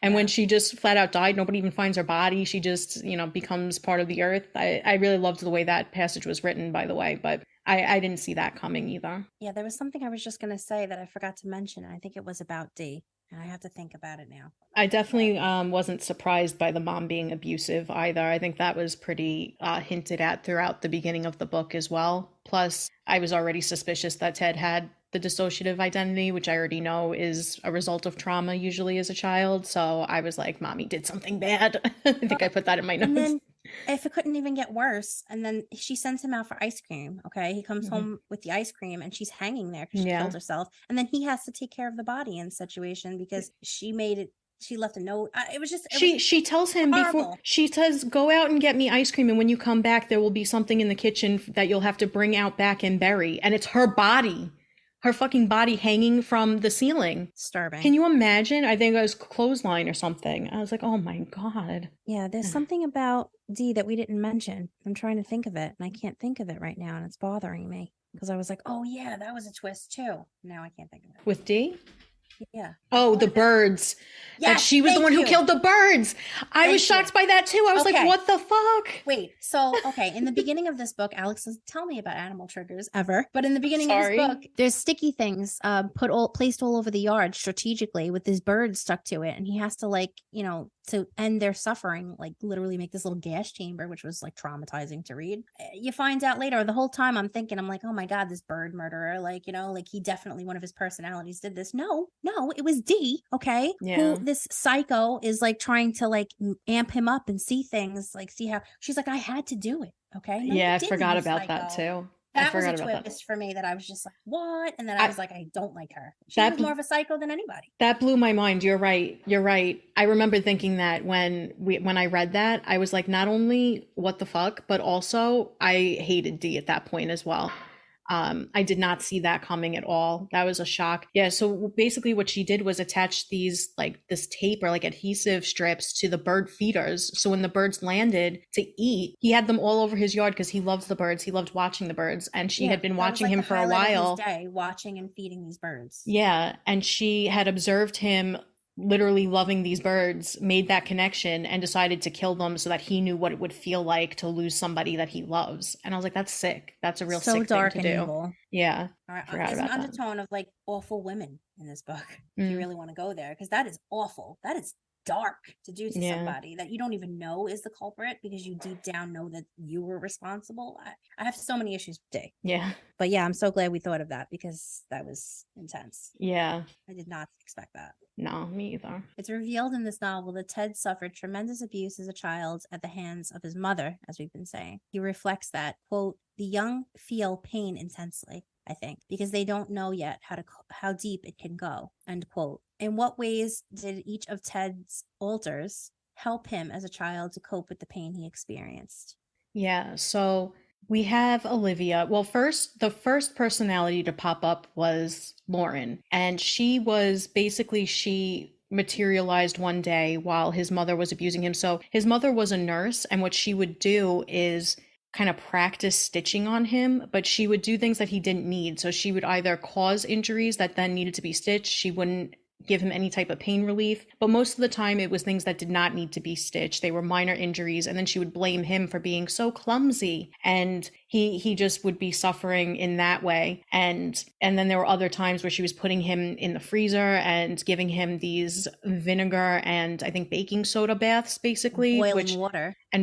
Yeah, all of these horrific, just abusive things that were happening to him. He was so young that he mentally didn't understand how to cope with the pain he was experiencing, especially the fact that it was happening by his mom. So Lauren materializes and she takes on the physical pain for him. So she says, listen, I'm strong. I got this. You go into the weekend places, the recesses of his mind. And she takes over as the primary personality and she takes that pain away from Ted. So he doesn't actually experience that pain. It's Lauren who gets all of the pain that he suffers now once she's in the picture. And then we learned that Olivia has come about in the weekend place. She's not allowed upstairs, which is the primary personality, which makes sense because it would be really weird to see a grown man just acting like a cat. But she's in the weekend place with him to provide him comfort and emotional support. And that was kind of her role for him. And then later on, we find out that there's also nighttime, which was kind of another aspect of Olivia's personality, which I thought was interesting. So where Olivia was gentle and sweet and kind, nighttime is tough. He's a hunter. He ends up taking over at some point, and he actually kills this mouse that Ted had for a school project, and he, I don't think, ever takes over again after that. But he also gives some help to Olivia in the weekend place. So when Ted's not there, metaphorically taking care of her, nighttime will help her to get food by hunting mice and things like that. And then there's other personalities that we don't know about. So We know that there's the green boys in the attic upstairs. Some of them aren't really able to vocalize anything. We don't really know what purpose they serve. Other than that, I don't know. He kept them contained in the attic of this weekend place. So the attic of his mind, we don't really find. We also find out that there were young children that were wailing all the time, that they weren't verbal yet. They were nonverbal. So we don't know about all of his personalities, but for the primary ones, we had Lauren, who was taking his physical pain away. And then we had Olivia, who was being an emotional support and comfort to him. And then we had Nighttime, who was kind of a protector for Olivia. Yeah. And you know what, too?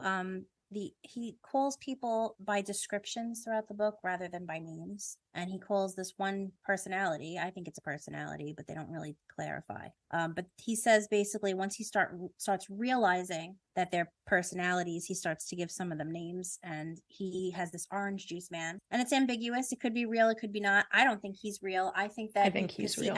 I don't think so. And I'll tell you why. Because he gets a name at the end. Yeah, right. Because now he's able to give him a name because he's confronting. And I think he's stepping forward, Rob. That's his name, Rob. Mm-hmm. He's stepping forward because now he's going to be the one to comfort him in the realization and the reality of the situation. And this is like playing a role as a friend like he needed all along. So that's what I think. I don't think the orange juice man is real. I disagree because he's the one that had the dog and he was walking the dog. He had a life prior to Ted. He had a family prior to Ted. He's the one who took him to the hospital and came back to visit him, and the nurse saw him and interacted with him. And so did the doctor. I don't think we're supposed to believe that he's a personality. Catriona Ward, this book, it tied up all the loose ends at the end of the book. I don't think anything was intended to be left ambiguous. I think when she says Dee died, it's because Dee died. And I think when she says that, Ted is now in this, we find out that Ted's actually gay and he's been actually going to this gay bar. And that's where he also saw Rob at this gay bar. Rob says, I saw you there. You smiled at me once. I don't know if you remember. And I think we're supposed to believe that he has this friend / boyfriend / lover, whatever it is. He helps him to understand his illness. He's the one that helped him to get a job. He helped him to go to therapy. I think he's a real person. And I think that Catriona Ward, if he was a personality, I think she would have told us that because she tied up all the other loose ends in terms of who was real and who was not at the end of the book. Okay. I mean, I have a different perception of it. Okay. And maybe that's not what her intention was, but I like having a different perception. I think it helps me maybe cope with his trauma that he has somebody, at least no matter what, that's sitting there and helping him, whether they're real or not. I like the existence of this person for him. Okay. But either way, I just, I felt terrible that he had to deal with all of this. Obviously he had to cope with pain. Everybody copes differently. And this is the way that he was able to cope with this horrific situation while he was growing up. We were saying, his mom literally puts him into a freezer that she pokes holes into. The freezer's not on, by the way, but she pokes holes into it, and then she pours boiling water to hurt him, and then vinegar to burn his wounds as well. Like, she's just evil beyond comprehension. That was so hard to read. I don't know if you felt that way, but reading that was so hard to read. It made me feel a lot of ways. I was very sad for him. So, I mean, he just has a horrible mother. Obviously, the altars that he invents help him out. So things appear to be looking up for Ted at the conclusion of the novel. What do you think is in store for him next? And would you be interested in reading more of his story? I don't want to read more of his story. I feel like we got the full grasp on him. But I would like to know that he's doing well and that, he's recovering in some way, because I don't think he'll ever fully recover from what he's endured, but at least maybe moving forward he can get the help he needs. He could talk it out and help to understand that it's not his fault, that everything that he endured was not his fault. Everything that his mother put him through wasn't his fault, because I really do believe that he believes everything was his fault. And I would like to see going forward him understand that, maybe find happiness, maybe get a real cat. I don't know. Yeah. I would like to see him happy. I would like to see him move out of that hell house, if possible, move to a needful street rather than a needless one. I would like to see him move far from there and get help and be happy. That's all. Yeah, I agree with you. I think that I don't know if I would be interested in reading more. I probably would. I think I would read more from Ted and learn about, what happens next and how, what his healing journey looks like. But I don't think it's necessary. And I wouldn't want Catriona Ward to write another book with Ted. But, you know, if it already existed, I would be interested in reading that. I do think that at the conclusion of the novel, he's looking to a brighter future. So I think that, you know, as I mentioned earlier, he's now able to understand his illness and he's able to treat it, and he's able to understand his history and the abuse that he suffered. He's able to cope with it. He's able to make social bonds. Whether you believe, you know, Rob is real or not, he at least has the socialization aspect. That was a big factor because he was living alone in a house. He literally had no human interaction outside of these very brief impersonal interactions on occasion. So now he has a friend, a boyfriend, he has a job. He just has things that are going to bring more meaning to his life and that will allow him to really live a full life versus, you know, just being stuck in the house all day and being tormented by his own brain. Yeah. So what themes stood out to you throughout this novel? I think the theme of trauma was really prevalent. It wasn't really subtle. It was pretty open. It was not subtle. No, but I liked seeing the theme of how trauma affects different people. And I think we saw this both with Ted and Dee. So where Ted obviously suffered, as you know, as we said, tremendous abuse as a child, we saw how that impacted him mentally and physically, socially, how it just absolutely impacted every aspect of his life in every dimension. And I think that Catriona Ward was including that for a reason. It is very steeped in with the DID diagnosis. It usually stems from extreme traumatic incidents. So that makes sense. I think she handled that really well. And then with Dee, I think there was also that theme of grief. So the trauma of losing a loved one, losing a sibling, and then having grief and guilt and what it can do to a person. So she's literally spent every moment of her life since the disappearance of her sister trying to find her sister and trying to right this wrong that she has committed. And it drives her off the deep end. Or into the deep. I don't know what the saying is. It drives her off the cliff. I don't know what the saying is, but drives her to madness. Yeah, you know, I think that she becomes so consumed by her grief and guilt that, you know, this is what happens when you don't cope with it. This is what happens when you don't have closure, when you can't find peace. And I think that that's what Dee's story was really, I think that was a really big underlying theme for her. I think there was a lot of paranoia there as well. And you know, a lot of just reality checking and making you question what is reality and what is not reality. If you have two people living inside of one body, what's real and what's not? Because both experiences are very real to the people. Like Lauren's experiences were just as real as Ted's, but she doesn't, you know, she's a little girl, she's a 12-year-old girl, but she doesn't look like a 12-year-old girl. She looks like a 30-something-year-old man. So I liked the idea that we were playing with this concept of what is really true, what is really reality. I really enjoyed reading this book. I felt it was fun. It reminded me of a puzzle, and these themes, I enjoyed reading about them. I felt it like was kind of fun for me. There's a lot of trauma in this. Reading this wasn't fun for me. Well, certain parts, yeah. But I get what you mean. Alex has like a new love and appreciation for horror. I did. I know. I don't think I've ever read a horror novel until Needless Street, and then we started reading Mary, and I'm like, am I a horror girly now? Like, I never knew. I didn't know, Jess. Horror hole. Yeah. No, so I agree. Going back to the themes, I agree with everything that you said, and I think there's some prevalent themes. Most importantly about survival, because like there's, you know, this undertone of he has to create new people in order to survive and endure, and he has to, you know, and also Dee too, in order to accept this guilt, which is another theme. There's a lot of guilt that she feels. Yeah. So she has to also cope in her way in order to survive.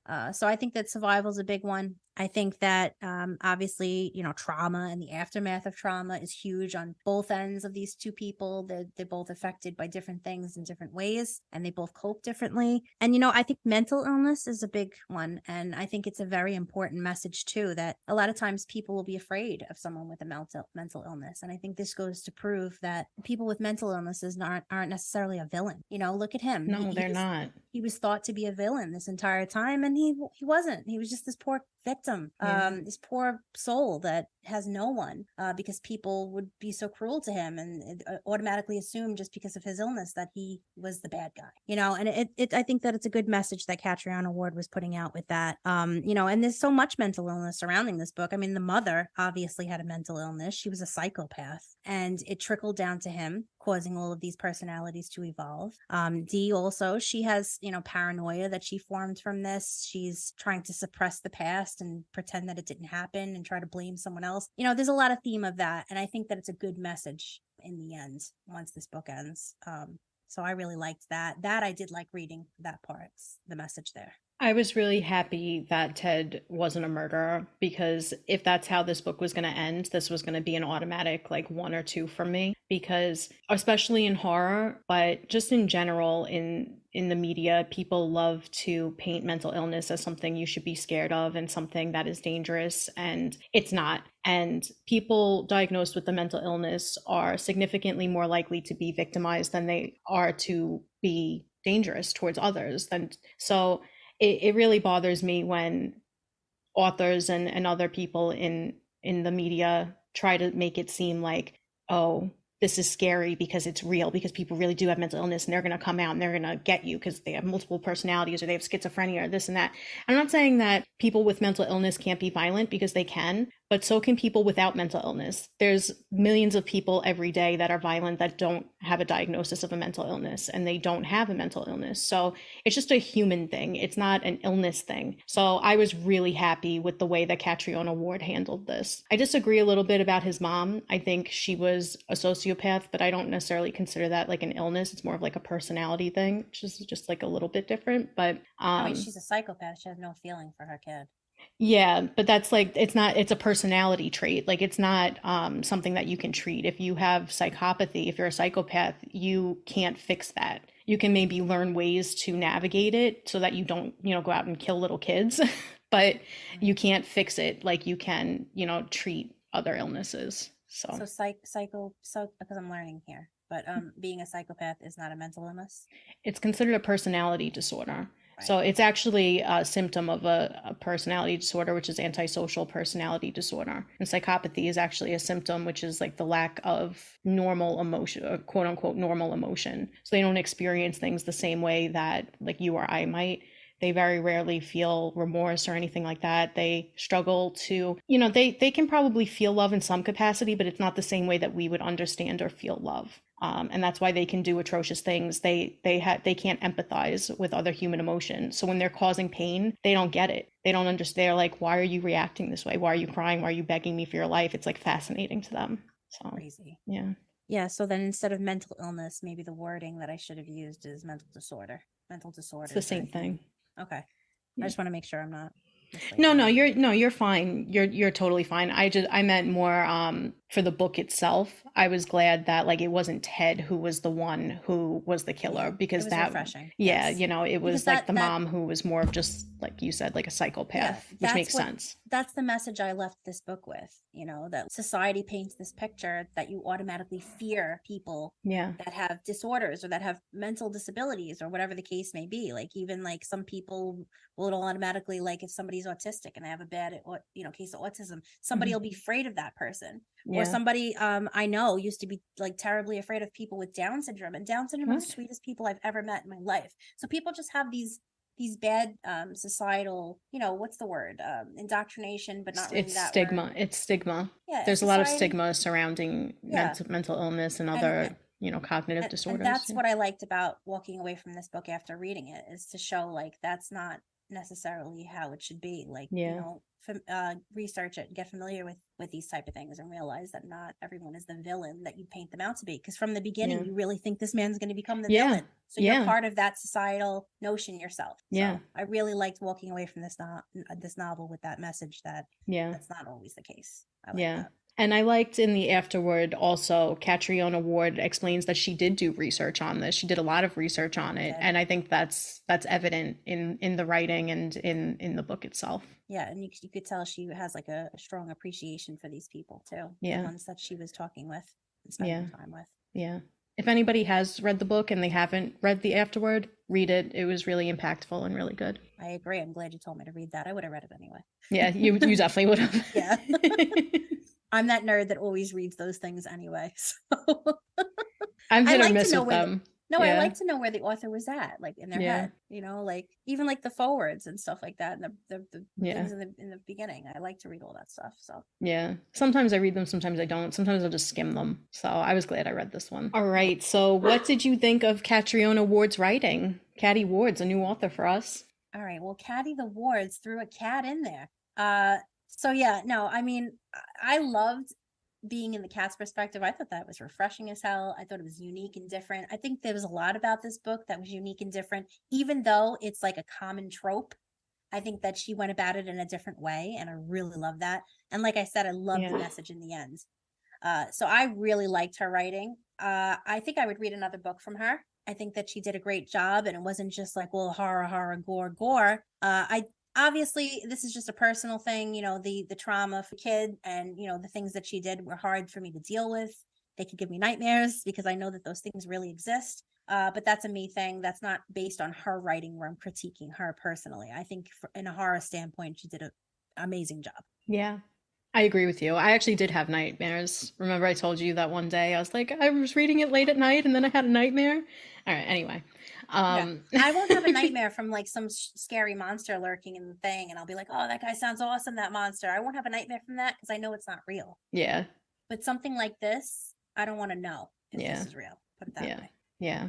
But I agree with you. I really enjoyed Catriona Ward's writing. I would definitely read more from her.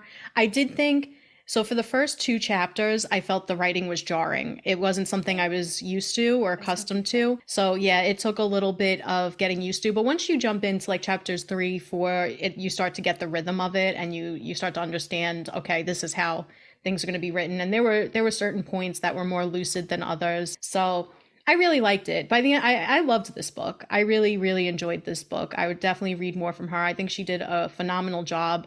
I think the character development was great. I think she set the tone really well. I really liked how she would describe the house from different characters' perspectives. And I liked how there were inconsistencies in the description, because we later find out it's like, oh, well, when the rug was orange, it's because they were in the weekend place, because that kept confusing me. I was like, is it orange or is it blue? Which one is it? I know. I was like, is it because Olivia's colorblind? Like, what's going on? That stems back to the unreliability of the narrators. Yeah.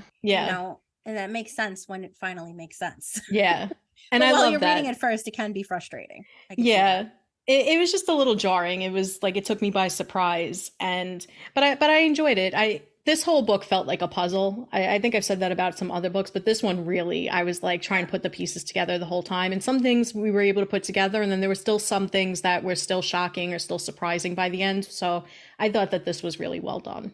Yeah, I could see why people would criticize the writing, though. I could see why it would be frustrating to read, because at first, before I really got into it, I hated it. I was like, I can't do this. This writing is horrific. Yeah. But you're really putting yourself in the role. It's kind of like if anybody ever read, and I think you said you did too, Their Eyes Will Be Watching God. Yeah. It's hard narration because you're actually being read in the same perspective as this character. So I think it's more immersive that way, or interactive, really, because you're becoming the character. Yeah. So I think if people look at it in that perspective, you really become Ted. You're becoming one of his personalities by just engaging in the situation, and that, I think, makes it great. Yeah. I really like that, the way you said that too, that the reader's kind of becoming one of his personalities. That's cool. Yeah, that's why you loved it. Because you're like, I like my personality. All right. All right. So what are your thoughts on the title, The Last House on Needless Street? Would you have titled it anything different? What do you think it means? I mean, it literally means the last house on Needless Street, which is where Ted lived. His house is the last house on Needless Street.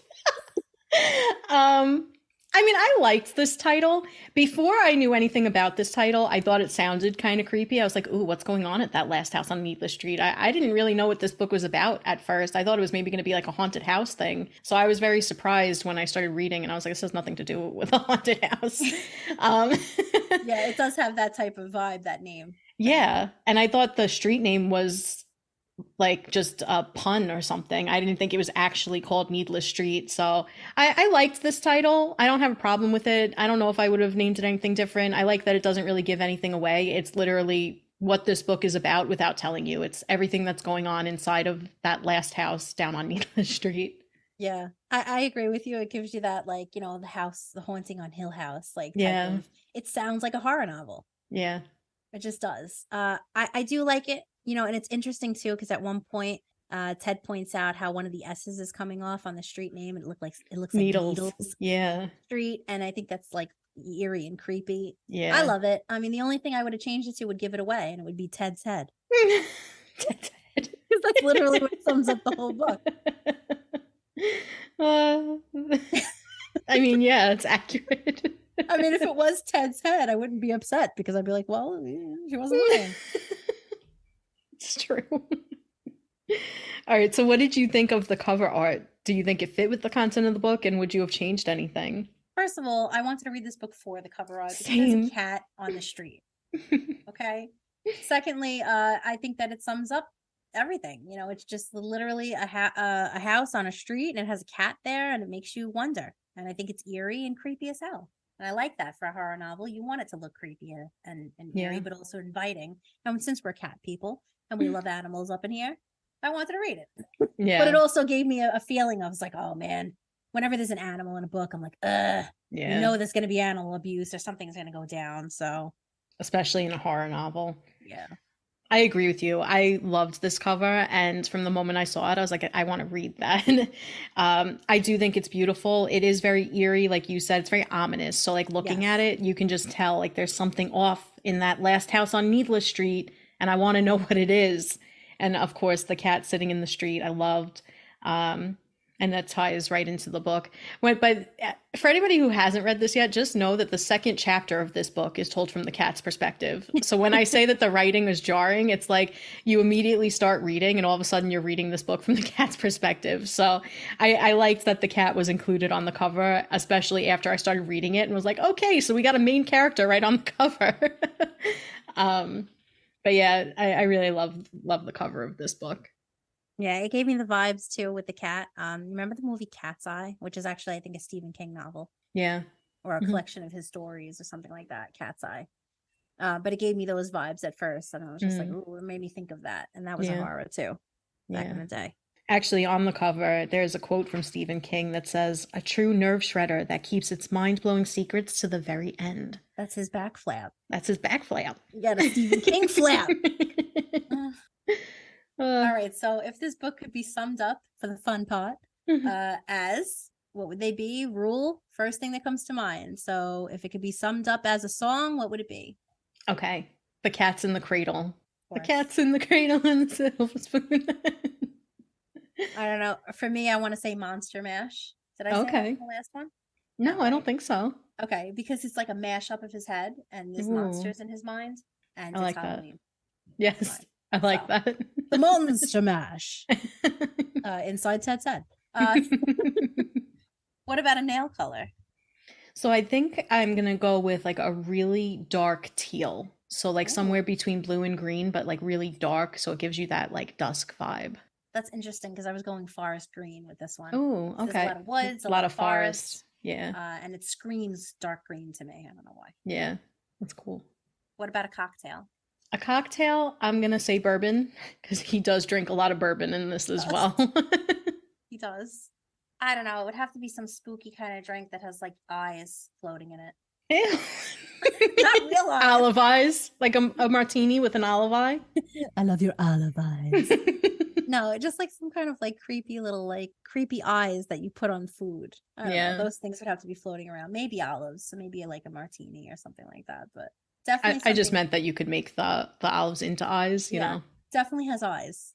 Okay. Instead of the hills have eyes, this cocktail does. Okay. What about item of clothing? An item of clothing, I'm gonna say a button-up flannel in dark blue.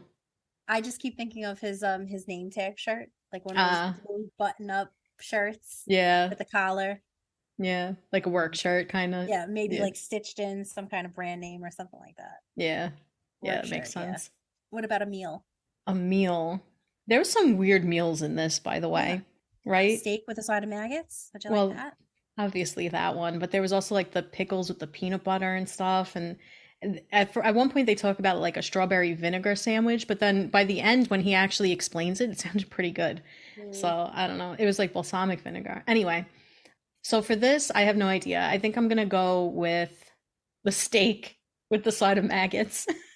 Honestly, that all I can think about is a steak. Yeah. That's it. I just see steak with like real messy looking mashed potatoes. Like, I don't know if I want to have them lumpy. Barely mashed potatoes. Either that or just like a plate of cheese, because that's what he loves. He was eating cheese all the time. He was. You know, and I just want to let everyone know that it breaks my heart that we are not having a Thursday episode where we have to cook something with an ingredient. Because I love me some cheese. I know. Actually, when I started reading this too, I was like, this is great. There's so many food references. And I was like, oh, damn it. The one book we don't need it for has it on like every page. Exactly. Of course, that happens. I know. All right. So this is going to be a fun one. If this book could be summed up as an animal. Okay. I'm going to say a panther, a big black panther. Why? Because it reminds me of Nighttime. So I know Nighttime was basically supposed to be another domestic cat, but he's described as like very large and menacing and ferocious. He was a dog, like a hound. No, he was another cat. Oh. To me, it seemed like he was like a big cat, like a panther. So that's what I think of. Okay. I don't know. Go with a rat? No. A mouse? No, because he hurts the mice. I don't want to put any animals in this book. I feel sorry for all the animals. How about I don't know. What's like a creepy? What's the first thing that comes to mind? Animal. Say it. The first thing, but it's too sweet and cute. A sloth. It doesn't matter. It's supposed to be the first thing. Why does a sloth come to your mind for this book? A sloth comes to mind. I don't know, because I feel like Ted's progression in coping is slow. Okay, that's good. I like that. But it wasn't creepy. Sloths are so friggin' cute. But you were trying to overthink it. I always try to overthink. I know. It's true. All right, a sloth it is. All right. Sorry to the sloth community.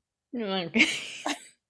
All right. Well, would you scoop or skip this book, and how many golden scoops would you give it? All right. Well, I never want to read this book again for obvious reasons. Horror books aren't my favorite just because, but I do like to read one a year if I can or something, and I do like the eeriness of it. I would recommend this book if people want to try something different and explore something new. I would recommend maybe I would scoop it for that purpose. But I don't want to read it again. I would say that Catriona Ward is a good writer, and I would maybe consider something else of hers in the future. I would give this, I was toying with this because at first 3.5, but I'm going to say it's a 4. Just because I really love that message at the end. And I think that it's an important one. And I think that this book did have me on my toes guessing a lot. And I love that. So I'm going to give it a 4. Okay. I would give this book 5 golden scoops. I loved it. I definitely recommend it. I scooped it up. I'll continue scooping it up. I think I would reread this book. I really loved this book. Not only were the characters well developed, but they were very interesting.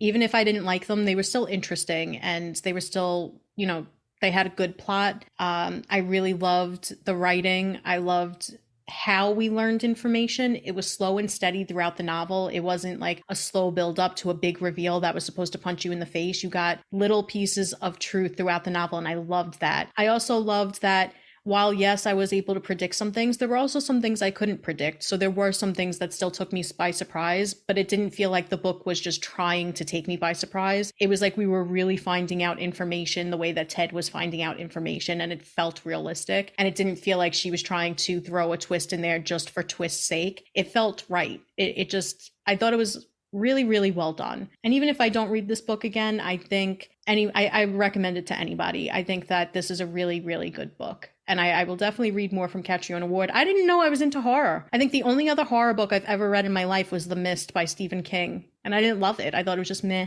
And I loved this book. And I don't know, I might be into horror. Who knew? I didn't think I'd be. I didn't think I would be. So I don't think The Mist is Stephen King's best. I don't know. It wasn't bad. It was just meh. I mean, it's just a short story too. It's not even a full novel. So yeah. I actually forgot. I had said when we had Dana on that I didn't read any of his novels, but I did. I read Misery. I had forgot. I read Misery a long time ago, and I really enjoyed it. Okay. From what I remember. But I've always wanted to read Stephen King's The Shining. So maybe now that you're into your little horror, maybe you'd want to read that. Maybe, yeah. But please give me a while. Because okay. I need to recover from horror novels. We'll do it next October. Yeah, there's a lot of trauma involved in reading these. And, you have to sit there and you have to read all of this traumatic stuff. And so you need you need a palate cleanser. Yeah. I was just telling you this earlier that after reading this and the book we'll be reviewing next week, Mary, An Awakening of Terror, I was like, I need a light, fluffy, fun read to get me out of this emotion that I'm feeling. Yeah. Just you're in for a trip when we talk about Mary, Awakening of Terror. That's all I have to say. Yeah. All right. Just enjoy going to the bathroom now. Because if you're going to read that book, you might not want after. That might sound weird, but it'll make sense next week. Yeah. I did just want to say real quick regarding Needless Street. It did make me feel all the feels. I did feel almost every emotion while reading this book. There were points where I laughed out loud with Olivia. There were points where I was almost crying with Ted. There were parts where I was angry with Dee. And I just felt so much while reading this book. And I think that, Ted. Yeah. Yeah. One time I got choked up and I didn't cry, but then at the end, there was a section where he was talking, I think, to the new psychiatrist, and I got a little choked up for him. I did care about him. So that's what you want when you read. All right. So there you have it. That's the last house on Needless Street. We had a good conversation. Just a reminder to stay after the episode for some bloopers and bonus content. All right. So we talked a little bit about this in our snack time today. But since it's the end of the month, we wanted to give you a rundown of the books that we'll be reading and reviewing in November, in case you guys wanted to get these books and follow along with us. So here's what to expect. On November 7th, we'll be discussing the sequel to One Dark Window, Two Twisted Crowns by Rachel Gillig. Can't wait. On November 14th, we'll be discussing Belladonna by Adeline Grace. Then on November 21st and November 28th, we'll be discussing the highly anticipated sequel to Fourth Wing, Iron Flame. Oh, yeah. So excited. And don't forget that there's Thursday episodes in between as well. So we'll be discussing that book quite a bit. Yep. And our November book of the month will be There There by Tommy Orange, which will air on November 29th. And then we'll also continue to release bonus-odes and announce the next book and date in the coming weeks. Next Tuesday, October 31st, we'll be reading and reviewing Mary, An Awakening of Terror by Nat Cassidy. So join us for our first spooky special episode for our thoughts on the horror novel. And join us again tomorrow, October 26th, for another party episode. Don't forget to mark your calendar for our next Book of the Month episode, which will air on Wednesday, November 29th. We'll be reading and discussing Tommy Orange's contemporary fiction novel, There There. If you haven't read the upcoming books but would like to, head on over to the link in our bio and get a copy for yourself so that you can participate in future discussions. You don't pay anything extra, but if you make a purchase using our link, we get a small commission, so thank you so much for supporting us. If you enjoy listening to our podcast, it would really mean a lot to us if you would leave a positive review on Spotify, Apple, or whichever streaming service you use. We would really appreciate it also if you could spread the word by telling friends and family about our podcast. And of course, we want to say thank you to all of our listeners. We really appreciate each and every one of you. Yep. We also want to remind everyone to be on the lookout for our live events on TikTok. Yep, we'll be doing some live events soon, and we will post upcoming dates on our socials. If you're just tuning in, this is what you can expect from our podcast. We're going to be releasing new episodes every Tuesday and Thursday, so be sure to check out our socials for updates and also some bonus content. You can find us on Instagram, TikTok, and other platforms. Click on the link in our bio for access to all of our socials, our website, and other links. We encourage you to reach out to us with thoughts, ideas, questions, and feedback. You can email us at bookswithcooks@gmail.com. You can also find our full book reviews on Goodreads. These links will also be available at the link in bio. If no one told you today, you're important and valued. You belong here. You're doing great, and we believe in you. Now let's turn the page and put a fork in it, because we're done with this one.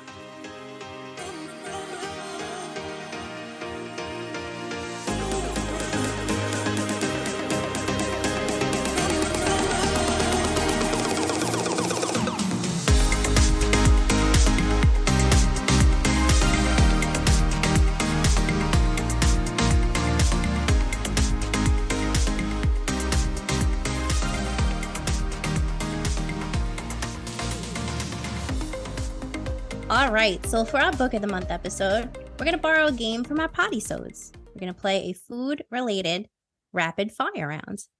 So for today's rapid fire, we're going to be doing horror movies. Makes sense. We have to re-say that because this is not food-related. I just realized that it said that, a food-related rapid fire round. Horror movies. Don't eat your horror movies. I know. I was like, oh shit. I didn't even read it because I usually just leave that each horror movies. I want to share all of this. Different stages in my marriage where Will and I decided we were not together. Say another motherfucking word and this shit is over. And I ain't playing, nigga. I thought it was a skit. Like, from where I was sitting, you couldn't tell. I couldn't tell that it didn't look like Will hit Chris. Shut the fuck up. No! Oh, shit. Say it again. Say something else. Oh, say something else. Where we didn't tell the public, right? Where I was actually thinking about divorcing, separating. I mean, there have been several of those, right? Shut the fuck up. No! Oh, shit. Say it again. Say something else. Oh, say something else. Say something else, nigga. It was a skit. Like, from where I was sitting, you couldn't tell. I couldn't tell that it didn't look like Will hit Chris. Shut the fuck up. No! Oh, shit. Say it again. Say something else. Oh! Thanks for listening to my mommy and